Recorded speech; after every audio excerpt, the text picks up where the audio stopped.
Kakagising ko lang at ito ang second day namin dito sa Tokyo, Japan.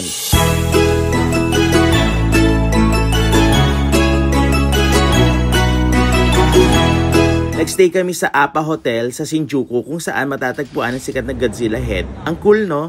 Unang ginawa ko, syempre, chinek ko agad ang weather. At buti na lang magandang panahon ngayon. Ang ulan, hindi tulad kahapon. Time to get ready at lumabas. By the way, kahapon si Ate Sel bumili ng Mickey shirt sa Uniqlo. Kasi wag na sa Disneyland kasi mas mura talaga dito. Kaya good tip yan kung gusto mo mag-Disney vibes without breaking the bank. Ngayon, habang paalis kami sa Appa Hotel, maghahanap muna kami ng snacks kasi feeling ko more than 1 hour ang biyahe papuntang Tokyo Disneyland. Kaya dapat ready ang tiyan. Tara, samahan nyo kami sa araw na to. Pagkatapos ng masarap naming breakfast sa Starbucks, dumiretso kami papuntang Subway. At laking gulat namin, nakasalubong pa namin si Kuya Chris at Ate Joyce. Small world talaga. Kung magsisimula ka sa Godzilla Head sa Shinjuku at gusto mo pumunta ng Tokyo Disneyland gamit ang Marunouchi Line, heto ang step-by-step na biyahe. Unang-una, mula sa Godzilla Head, lakad ka lang ng mga 5 minuto papuntang Shinjuku sa Chome Station. Hanapin ang Tokyo Metro Marunouchi Line. Sumakay ka ng tren papuntang Tokyo Station. Mga 20 minutes ng biyahe, diretso lang yan, walang transfer. Pagdating mo na sa Tokyo Station, sundan ng signs papuntang JR Keio Line. Medyo mahabang lakaran kaya maghanda ng kaunting lakas. Kapag nasa Keio Line ka na, sumakay ka ng tren papuntang Maihama Station.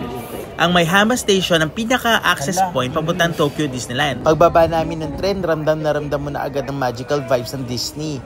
Kung pupunta kayo ng Disneyland, dumaan kayo sa South Exit. Pero kung sa Disney Sea naman ang inyong punta, North Exit ang kailangan yung daanan.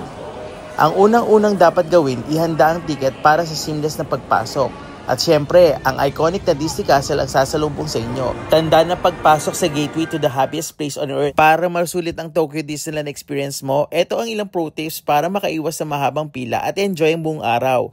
Tip number 1, maaga kang pumunta. As in, kung kaya mong dumating 30 minutes bago magbukas, mas okay. Mas maikli ang pila sa entrance at mas makakapili ka agad ng earn ride. Tip number 2, gamitin ang Disney Resort app. Dito mo makikita ang real-time waiting times sa bawat ride, show schedules at kung saan may available na food spots. Helpful siya lalo na kung on the go ka.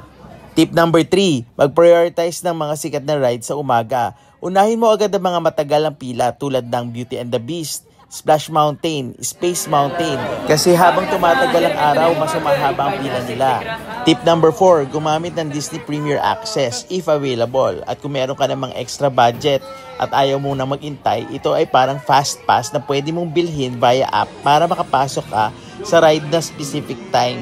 Less waiting at more fun. Tip number 5, huwag kalimutan mag-break. May mga chill spots around the park kung saan ka pwede magpahinga. Try mo rin yung mga themed cafes. Kakaibang mga vibes, perfect pang recharge, at ang pinaka-importante, enjoy! Huwag masyadong ma-stress sa pila, kahit kasi waiting time, part yan ng experience. Take photos, try snacks, and soak in the magic. Pagkatapos ng Monsters Inc. ride, sinubukan din namin ang Star Wars ride. Sa totoo lang, halos isang oras din ang intayan, medyo matagal.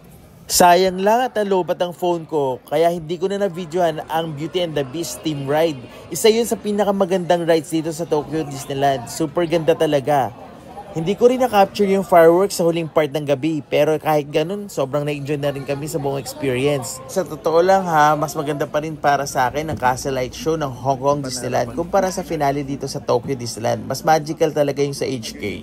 Pero kung pupunta kayo ng Japan, isama nyo na rin sa itinerary nyo ang Tokyo Disneyland o Disney Sea. Kasi gaya na nga ng sabi namin, this is the happiest place on earth.